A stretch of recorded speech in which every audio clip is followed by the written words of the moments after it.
Vamos falar sobre lifting facial com o Dr. Glaucio Farina, que é cirurgião plástico. Como vai? Sempre um prazer recebê-lo. Tudo bem? Eu digo mesmo, é sempre um prazer estar no seu programa. Dr. Glaucio, qual a diferença de lifting e de plástica? O lifting é uma das cirurgias plásticas que a gente faz. Tá. Né? O que a gente vê num lifting, duas situações que modificaram hoje em dia. Há um bom tempo atrás, vamos colocar 15, 20 anos, o lifting era realizado por pessoas jovens. Por quê? A única coisa que a gente tinha para oferecer para as pacientes, e até tem um esqueminha aí que depois se a gente mostrar fica interessante. Vamos ver. A única coisa que tínhamos para oferecer para as pacientes que tinham um envelhecimento era uma cirurgia. Tá. De 20 anos para cá, ou de 15 anos mais precisamente, começaram a surgir novos fatores e novas dinâmicas pequenas de uma face. Então, quando acontecia um envelhecimento, que é esse, a queda da face, antigamente que nós tínhamos somente a cirurgia, hoje em dia a gente tem toxina botulínica, a gente tem os preenchedores, a gente tem lipoenxertia e alguns procedimentos ancilares que deixam essa cirurgia para uma quinta década, então para 50, 60 anos e não mais 30, 40 anos como a gente fazia a cirurgia há 20 anos atrás. Então hoje nós temos mais recursos. Antes era só cirurgia. Antes era só cirurgia. Tá. Então chegava o paciente no consultório, olha, eu estou me sentindo envelhecida, só cirurgia.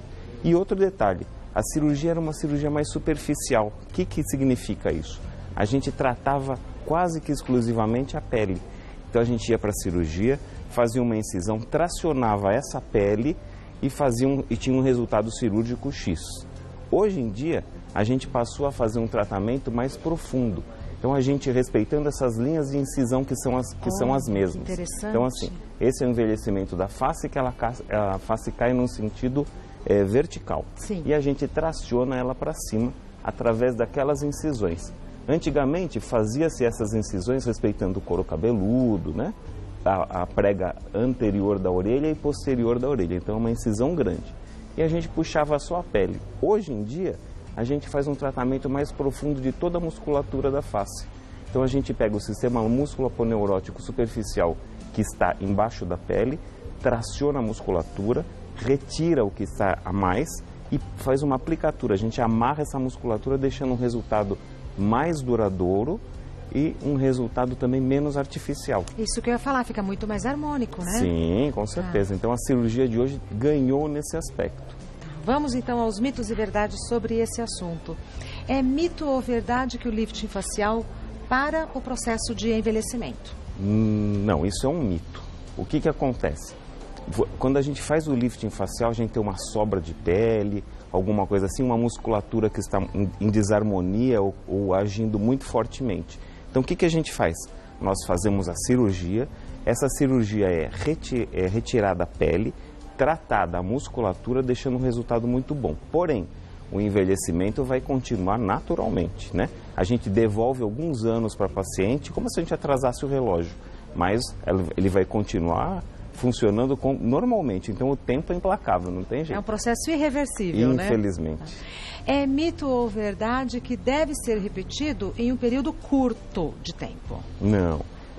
Hoje em dia, então, é dessa forma. Talvez antigamente, pelo fato da gente só tracionar a pele, talvez a cirurgia fosse realizada com um período maior. Então, isso é um mito. O que a gente fazia? Só tracionava a pele. Hoje em dia, com o tratamento da musculatura, com o tratamento do sistema músculo-aponeurótico, esse procedimento ele tem um período de duração, a durabilidade dele é muito maior. Tá. Então, claro, o período vai se estendendo mais, 10 anos, alguma coisa assim. É mito ou verdade que somente pessoas com mais de 50 anos devem fazer cirurgia plástica no rosto? Esse é um mito também. Por quê? O que acontece? Existem algumas pacientes que têm uma genética que faz com que o envelhecimento seja muito avançado. Ou pacientes que se expõem muito ao sol. Ou pacientes que fumam, que têm o hábito de fumar. Tudo isso faz com que colágeno e elastina tenham um envelhecimento mais rápido. E também os fatores familiares, né? Tem pessoas que com 30, 35 anos já têm um aspecto muito envelhecido da pele. Nesses casos, a gente pode fazer uma cirurgia mais precoce. Mas o normal, como eu já havia referido, são cirurgias a partir dos 50, 60 anos, mas pode ser feito antes do que isso. Perfeito. É mito ou verdade que antes da plástica, o paciente não pode ingerir alguns medicamentos? Isso é uma grande verdade. E essa grande verdade a gente coloca, e é bom que todo mundo fique sabendo, né, antes da cirurgia a gente colocar. Então, medicamentos corriqueiros, ácido acetil salicílico, alguns medicamentos para dor. Então, eles fazem com o quê? Que tenha um sangramento muito maior durante a cirurgia. Então, eles são proibidos. Alguns medicamentos que são embutidos em quem faz regime, né? Esses medicamentos ingeridos, eles dificultam o controle da pressão arterial. Então, na paciente que faz uma anestesia geral e está tomando medicamento para emagrecer, às vezes o anestesista não consegue se controlar a pressão arterial e a pessoa tem uma hipertensão. Então. Muito perigoso e muito ruim para quem está operando, porque sangra muito mais, aumenta o tempo de cirurgia e pode começar a formar aquilo que a gente chama de hematoma, né? Então, a gente evita, explica direitinho para a paciente que é proibido que ela esteja ingerindo esse medicamento. Eles devem parar pelo menos 15 dias antes da cirurgia. Eu queria perguntar, é bastante tempo antes, né? Na véspera. Não, 15 dias antes já tem que estar terminado a utilização desse medicamento. E aí, depois da cirurgia, 4, 5 dias depois, eles podem voltar naturalmente. Tá. É mito ou verdade que a cicatriz do lifting facial fica visível? Não, também é um mito. É assim, o cirurgião plástico, qual a habilidade dele? Esconder cicatriz. Então, a pessoa faz uma cirurgia da pálpebra. O que a gente observa? Quando ela fechar o olho, a gente observa uma linha de cicatriz na pálpebra posterior, né? Então, quando a pessoa está com o olho aberto, ninguém diz que ela fez cirurgia. Então, essa cicatriz está escondida. A mesma coisa para a face, como a gente tinha demonstrado naquele esqueminha. A gente faz uma incisão antes da orelha e logo atrás da orelha. Então, a cicatriz fica escondida em todo o contorno da orelha e no couro cabeludo aqui em cima. Então, fica um resultado muito bom com uma cicatriz escondida. Então, é um mito que fica uma cicatriz visível. É mito ou verdade que a drenagem linfática ajuda a melhorar o inchaço? Não, isso é uma verdade. Mesmo no rosto? Mesmo no rosto. O rosto é muito bom, o rosto responde muito bem à drenagem linfática. Claro que não vai fazer muito precocemente. Primeiro, segundo dia a gente deixa com curativo ainda tudo. A partir do terceiro, quarto dia, nós fazemos e indicamos a drenagem linfática com um resultado muito bom. O que a gente hoje em dia está deixando de fazer é a drenagem linfática para quem coloca prótese de mama, mas é o único caso, porque algumas vezes uma manobra mais intempestiva faz com que essa prótese tenha uma modificação. Isso. Então a drenagem linfática para prótese de mama a gente não utiliza hoje em dia, mas em todo o restante, lipoaspiração e tal, e na cirurgia plástica de face, no lifting, a gente usa muito a drenagem linfática, é um resultado muito bom. É mito ou verdade que a cirurgia da face proporciona um aspecto artificial? Então, hoje em dia é mito, né? Antigamente, para você ter um resultado um pouquinho melhor, então alguns cirurgiões mais antigos faziam uma atração excessiva da pele. E realmente, ficava com aquela cara de assustada, né? Aquela cara de espantada. Então, realmente só a atração da pele deixava um resultado mais artificial. Com os tratamentos hoje em dia mais profundos, a gente tem um resultado melhor, um resultado bom e bem menos artificial. Fica muito bonito, fica muito natural. Essa cirurgia tem que ter um resultado natural. Então, antigamente, quando a gente falava, parece que ela está com cara de assustada, ficava mesmo? Eu acredito que ficava mesmo, porque a atração era só na pele, né? A gente só tinha a pele para tracionar. E hoje em dia a gente reposiciona o músculo. Então, realmente o resultado hoje fica muito bonito, muito fica natural. Harmônico, né? Bem harmônico o rosto todo, exatamente. Tá bom. Vamos então às perguntas do pessoal de casa. A primeira pergunta é enviada pela Daiane. Tenho linhas de expressão na região dos olhos e boca, por isso gostaria de fazer essa cirurgia, mas tenho uma dúvida, a plástica pode piorar o melasma facial? Muito bem, Daiane, olha, eu não sei exatamente a idade dela, mas assim, as linhas de expressão não são as mais indicadas para se realizar esse tipo de cirurgia. Então, linha de expressão e linha dinâmica, a gente não consegue reverter com a cirurgia plástica. E outro detalhe, o melasma. O que é melasma? São manchas na pele. São manchas produzidas pelo quê? Pelo sol. E algumas vezes, algumas pessoas que têm gestações, gravidezes, fazem com que ocorra esse melasma facial. Isso já indica que uma incisão cirúrgica pode ser numa cicatrização final, que apareça uma pigmentação da cicatriz. Então nós temos que ter cuidado para quem tem melasma da face. Então, se é uma paciente jovem e está querendo tratar rugas que são rugas dinâmicas, essa cirurgia não está indicada. E dependendo do melasma, dependendo da pigmentação que essa pessoa tenha, essa cirurgia passa a ser contraindicada. Então, se for uma paciente jovem, talvez uma toxina botulínica resolva muito melhor do que uma cirurgia de grande proporção. O que são rugas dinâmicas? As rugas dinâmicas são aquelas que a gente faz quando dá uma risadinha. Então, você dá uma risada, aquelas rugas que parecem aqueles pés de galinha, né? Quando você dá risada, aparece, ou quando você está mastigando, aparece aquelas rugas periorbiculares. Essas rugas a gente não consegue tratar com a cirurgia. Então, o resultado cirúrgico é sempre complementado com uma toxina botulínica. Perfeito. Próxima pergunta enviada pela Marta. Descobri que tenho tendência queloide após o parto do meu filho há 30 anos. Há alguma contraindicação em fazer a cirurgia plástica no rosto? Olha, Marta, é assim. 30 anos atrás você está colocando que teve um queloide na região da cesárea. O que acontece? Quando na cesárea você tem um derrame hormonal absurdamente grande, pode ser que você não tenha tendência a queloide e teve tendência naquele momento da gestação, né? Então, a sua cirurgia seja muito boa e por um motivo hormonal daquela época você tenha tido esse queloide. Então, a gente tem que olhar algumas coisas, tipo, tem orelha furada, usa brinco direitinho, não teve problema de queloide na face nem no corpo, não tem um queloide espontâneo. Então, isso deixa com que a gente possa fazer a cirurgia. E no rosto, a cicatriz sempre fica de ótima qualidade, na maioria das vezes. Então, claro que nós temos que ter todos esses cuidados, porém, quando já tem queloide, a gente fica com a pulga atrás da orelha e já tem que pesquisar direitinho se teve algum problema com o queloide, né? E fazer a cirurgia se tiver todas essas indicações. Exames, todos certinhos, e ver se a pessoa tem uma característica genética de formação de queloide. Aí a cirurgia está contraindicada.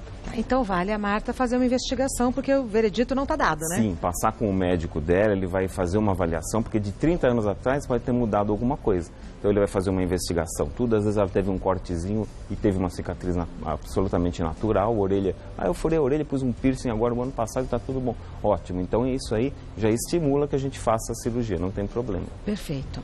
Próxima pergunta é enviada pela Eduarda. Quanto tempo demora para se ver o resultado? Após isso, a pessoa poderá usar maquiagem e produtos faciais como antes? Então, sim. A gente faz o seguinte, o resultado de uma cirurgia na face realmente é um resultado muito mais, vamos dizer assim, rápido. Então, no prazo de 10 dias, já tem um resultado muito bom. 10, 15 dias tem um resultado muito bom, pelo fato da vascularização da face ser muito grande. Então, o resultado é mais rápido. Porém, a gente vai liberar a usar produtos, os cremes de vitamina C, aqueles cremes que são mais ácidos. A gente libera para um período mais ou menos de 3 semanas a 4 semanas após a cirurgia.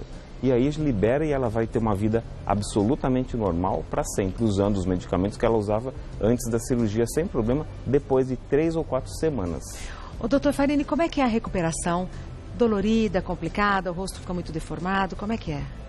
Responde também, a genética também impera nisso, mas assim, a grande maioria faz com que tenha uma recuperação muito boa. Em 2 semanas a pessoa tem um resultado bastante evidente e em 1 mês ela já está apta a fazer tudo praticamente sem aquele estigma de que fez a cirurgia. Olha, é rápido. Mas é rápido, na face. Sim. Mas no primeiro mês a gente sempre pede para tomar aqueles cuidados de sol, de dores, tomar alguns medicamentos que são indicados, usar uma cinta compressiva, uma malha de compressão no rosto. Atividade física? Atividade física ela volta também depois de 3 semanas, mais ou menos. Perfeito. Mais uma pergunta enviada pela Karen. Tenho 31 anos e queria fazer um tratamento como efeito preventivo do envelhecimento. Esse procedimento é indicado? 31 anos para fazer um preventivo de envelhecimento, eu não indicaria esse procedimento. É um procedimento que a gente realmente, como havia falado, deixa-se para a 5ª, 6ª década da vida atualmente. Com 31 anos, alguns procedimentos facinhos, tipo infiltração, a ação da toxina botulínica, a infiltração até a própria gordura, fazer uma lipoaspiração com lipoenxertia em alguns lugares pequenininhos da face tem um resultado muito bom. Ou então colocar substâncias aloplásticas, que também são muito boas e fazem um preenchimento por um ano e meio com resultados muito bons. Perfeito. Mais uma pergunta enviada pela Isadora. As pálpebras podem ser operadas na mesma cirurgia? A gente também faz isso. Essa é uma pergunta muito boa e a gente faz muito. A cirurgia do lifting facial, quando a gente faz o terço superior da face, normalmente a gente utiliza também a cirurgia palpebral. Qual é o cuidado que nós devemos ter? Não deixar essa cirurgia ultrapassar 4 horas, 5 horas. Tá. Então, a cirurgia de face, a gente geralmente utiliza e faz essa cirurgia muito bem feita em umas 3 horas e meia. E a cirurgia da pálpebra, mais ou menos 1 hora e meia. Então, vai dar um período bom, que a gente tem uma recuperação muito boa, sem colocar a paciente em risco cirúrgico. Sim. Que a partir da 5ª hora de cirurgia, passa a ser um risco muito aumentado. Então, é uma cirurgia que pode ser casada e em menos de 5 horas a gente opera e tem um resultado muito bom e a paciente não fica em risco nenhum. Ótimo. Mais uma pergunta enviada pela Janine. Para essa cirurgia, é dada anestesia geral? Ela pode trazer alguma complicação grave ao paciente? Janine, ótima pergunta. É assim, essa cirurgia, o que nós costumamos fazer? Anestesia geral, geralmente em 50% ou 60% das pacientes, aquelas que têm um pouco de receio, que preferem ficar mais confortáveis no centro cirúrgico, a gente orienta uma anestesia geral. Mas algumas pacientes a gente consegue fazer, que tem um perfil para fazer essa cirurgia, a gente consegue fazer essa anestesia com anestesia local e um sedativo, sempre com o anestesista na sala, monitorando a paciente, vezes batimento cardíaco, e é claro, essa paciente já fez todos os exames pré-operatórios, né? Então ela fez hemograma, glicemia, coagulograma, veio uma avaliação do cardiologista dela direitinho, e a gente pode entrar para uma cirurgia sabendo que ela vai sair da cirurgia tão bem quanto ela entrou. Perfeito. Então, esses cuidados, que tem alguma complicação, paciente que tenha já alguma complicação de base, tem que tratar muito bem antes, diabetes e pressão alta, então tem que entrar na cirurgia zerada, tratada, bonitinho, a pressão no lugar, diabetes controlada, bonitinho, para que tenha um sucesso terapêutico da cirurgia. Tá. Daí não tem nenhum problema que ela seja feita. Ô, doutor, por que evita-se a cirurgia geral? A anestesia geral. Faz a opção pelo sedativo e a anestesia local. É pela recuperação? É uma curiosidade minha. Tem algumas pacientes que elas gostam de fazer. Elas não gostam de muito anestésico, né? O paciente fala, poxa vida, tem que fazer uma anestesia geral, é tão grande. É uma coisa um pouquinho errônea, por quê? O anestésico geral hoje em dia tem uma meia-vida muito pequena. Então, você parando de usar, 15 minutos depois a paciente acorda. Pois é. Mas tem aquele estigma do passado, que a gente fazia uma anestesia geral e depois de 4 horas que a paciente ia acordar. Então, se você fizesse anestesia há 20 anos atrás e a paciente suspendeu a cirurgia, ela tinha que esperar 4 horas para ela acordar. Hoje em dia, se acontecer isso, em 10 minutos ela já está desperta e já está ótima. Então, isso também se modernizou. Modernizou. A anestesia também tem Ficou tudo mais fácil, né? Ficou bem melhor, com certeza. Com certeza. O Dr. Glaucio Farina é médico cirurgião plástico e o site do Dr. Glaucio é Glaucio Farina. Simples assim, glauciofarina.com.br. Muitíssimo obrigada. Eu que agradeço. Prazer enorme recebê-lo aqui. Volte muitas vezes. É sempre uma honra estar no seu programa. Muito obrigado. Muito obrigada. Bom feriado. Obrigado igualmente.